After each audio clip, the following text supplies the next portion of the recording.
ఏ మతమైనా ఏ దేవుడైనా చెప్పేది ఒకటే, సన్మార్గంలో నడవడం. తోటి మనిషి కష్టాల్లో ఉన్నప్పుడు నీ వల్ల చేతనైన సాయం చేస్తే అదే పుణ్యం. దానికోసం ఎక్కడెక్కడికో వెళ్లాల్సిన పని లేదు. ఎంత సంపాదించినా సాయం చేసే గుణం నీలో లేనప్పుడు ఆ ధనమంతా వృధానే. బాగా సంపాదిస్తే ధనవంతుడవ్వచ్చు, ఉన్న దాంట్లో దానం చేస్తే భగవంతుడవ్వచ్చు. అది ఎలాగో తెలియాలంటే ఈ కరపత్ర స్వామి కథ మీకు తెలియాలి. ఓ ఊర్లో ఓ బిచ్చగాడు ప్రతి ఇంటికి వెళ్లి బిచ్చమెత్తుకుంటూ ఉండేవాడు. ఎవరు వేసినా వెయ్యకపోయినా చిరునవ్వుతోనే అక్కడి నుండి వెళ్లేవారాయన.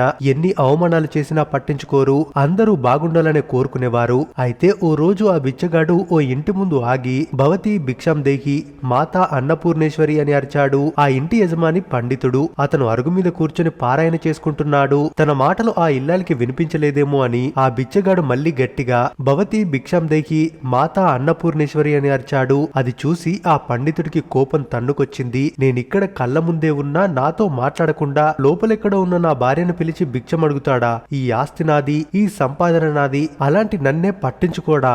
వీడికి తగిన బుద్ధి చెప్పాల్సిందేనని వెంటనే ఏమేవ్ 3 జన్మల ముష్టివాడు వచ్చాడు, బిచ్చం వెయ్యి అని గట్టిగా అరిచాడు. ఆ గొంతు పోల్చుకున్న ఆమె భర్తకి కోపం వచ్చిందని గ్రహించి వెంటనే బియ్యం తీసుకొచ్చి బిచ్చగాడి పాత్రలో వేసి ఆవిడ లోపలికి వెళ్ళిపోయింది.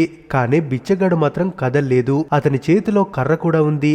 అదేంటి, నేను అన్న మాటలకి బిచ్చగాడికి కోపం వచ్చిందా? వీడిప్పుడు ఏం చేస్తాడో, తిడతాడా లేదా ఇంకేమైనా చేస్తాడా అని లోపలే భయంతో చూస్తున్నాడు ఆ పండితుడు. ఇంతలో బిచ్చగాడు ఆ పండితుడితో, ఏం లేదు స్వామి, మీరు నన్ను 3 జన్మల ముష్టివాడన్నారు కదా, ఎందుకో కాస్త వివరిస్తారా అని అడిగాడు. అందుకు ఆ పండితుడు సరేనని, నువ్వు గత జన్మలో ఎవరికి ఏమీ ఇవ్వలేదు అంటే ఇవ్వడానికి నీ దగ్గర ఏమీ లేకపోయి ఉండొచ్చు, ఉండి కూడా దానం చేయకపోయి ఉండొచ్చు. ఒకవేళ నీ దగ్గర ఏమీ లేకపోతే గత జన్మలో నువ్వు ముష్టివాడివి కాబట్టి ఆ ఫలితంగా నువ్వు ఈ జన్మలో కూడా ముష్టివాడివైపోయావు. అంటే 2 జన్మల ముష్టివాడివి. ఇప్పుడు కూడా నీ దగ్గర ఇవ్వడానికి ఏం లేదు కాబట్టి వచ్చే జన్మలో కూడా ముష్టివాడివే అంటూ ఆ బిచ్చగాడి జీవితాన్ని 3 ముక్కల్లో చెప్పేశాడు ఆ పండితుడు. ఆ మాటలకు కాస్త నొచ్చుకున్న బిచ్చగాడు అక్కడి నుండి గొనుక్కుంటూ వెళ్లిపోయి మర్నాడు అదే సమయానికి పండితుడి ఎదురుగా నిలబడి, స్వామి, మరి వచ్చే జన్మలో నేను ముష్టివాడిలా అవ్వకుండా ఇందులోంచి బయటపడే మార్గం ఏమీ లేదా అని అడిగాడు. ఎందుకు లేదు, ఉన్న దాంట్లో దానం చెయ్యు. నీ దగ్గర ఏమీ లేకపోయినా నీలో దాన గుణముంటే చాలు. ఈ రోజు నుంచి నీ కడుపుకి ఎంత కావాలో అంత మాత్రమే భిక్షమెత్తుకుని అందులో సగం దానం చేస్తుండు. అంటే నీకు అవసరమున్నా సరే అందులోంచి మిగిల్చి ఇవ్వడమే దానం తాలూకు ముఖ్యోద్దేశం అన్నాడు ఆ పండితుడు. బిచ్చగాడికి విషయం అర్థమైంది. వెంటనే ఆ రోజు నుండి ఓ నియమం పెట్టుకున్నాడు.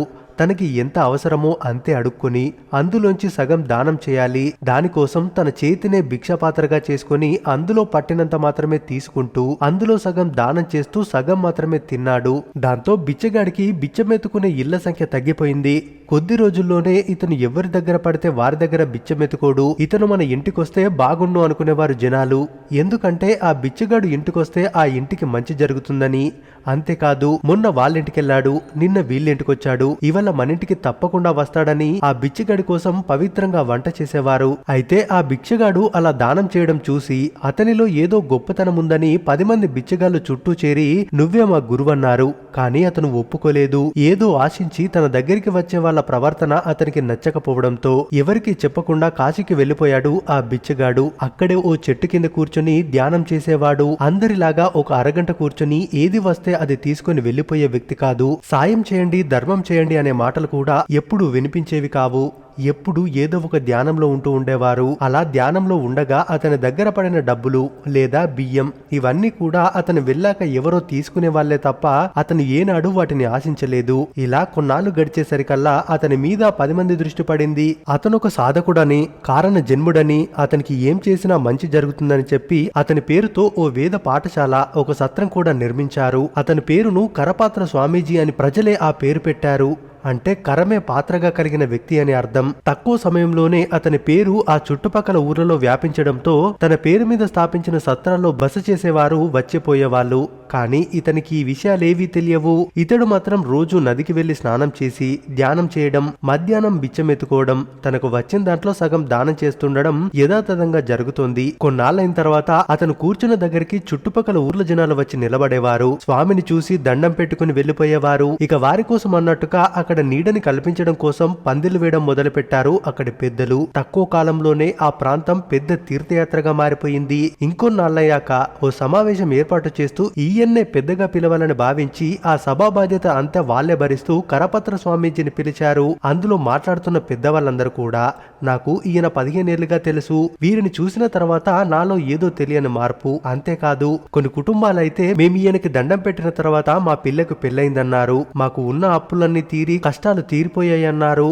ఈ స్వామి దయతో ఇప్పుడు మాకు ఏ ఇబ్బందులు లేవని, పరమేశ్వరుణ్ణి దర్శిస్తే ఎంత పుణ్యం వస్తుందో అంత పుణ్యం వీరిని దర్శిస్తే వస్తుంది అంటూ అనేక రకాలుగా చెప్పుకొచ్చారు. కానీ అందరూ చెప్పే మాట ఒక్కటే, ఈయనే మా గురువు దేవుడు అని. కానీ ఆ స్వామికి తెలియని విషయం ఏంటంటే అసలు ఈ కరపత్ర స్వామి ఎవరు?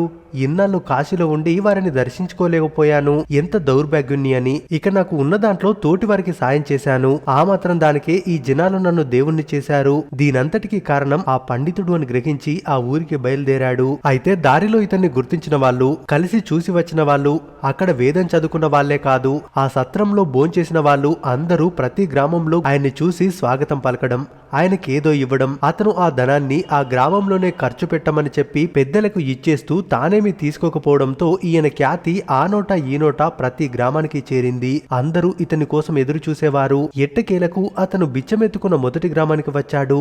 ఆ గ్రామంలో వాళ్ళు కూడా చాలా ఆనందంతో కరపత్ర స్వామీజీ వారు వచ్చారు అని ఆ గ్రామంలో ఉంటున్న పండితుడిని పిలిచారు.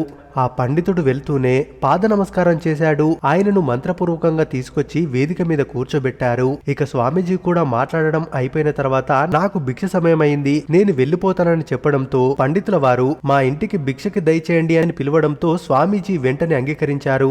వాళ్ళ ఇంటికి వెళ్లారు. ఇద్దరు లోపల కూర్చున్నారు. పండితుడు, అతిథి అయిన స్వామీజీ ఇద్దరు కూడా భోంచేస్తున్నారు. ఆ సమయంలోనే స్వామీజీ ఇలా అడిగారు, పండితుల వారు నన్ను గుర్తుపట్టారా అని.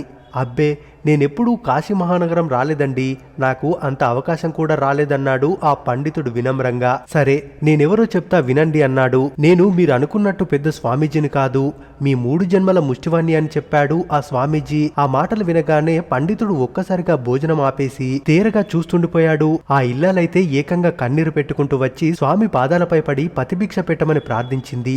అంత మాటలొద్దమ్మా, ధర్మం చెప్పేవాడు నిష్కర్షగా చెప్పాలి.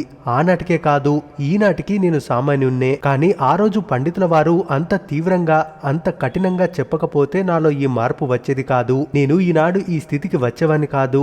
అంచేత మీరే నా గురువు అంటూ నమస్కరించారు స్వామీజీ. లేదు లేదు, మీరే నాకు జ్ఞానోపదేశం చేశారు. నేను మహా అహంకారిని, పండితుడని గర్వం ఉండేది, నా గర్వాన్ని పోగొట్టారు కాబట్టి మీరే నాకు గురువు అన్నాడు ఆ పండితుడు. అలా ఇద్దరి అహంకారాలు పోయాయి గనక ఇద్దరి భావాలు ఒకటయ్యాయి. ఇద్దరు హాయిగా పరమానందభూతిని పొందారు. సో చూశారు కదా ఓ బిచ్చగాడు దేవుడు ఎలా అయ్యాడో.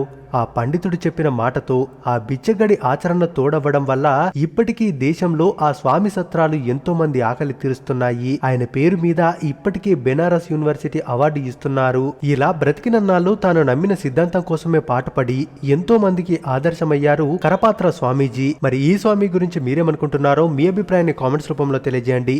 మరిన్ని ఇలాంటి వీడియోస్ కోసం మన ఛానల్ ని తప్పక సబ్స్క్రైబ్ చేసుకోండి.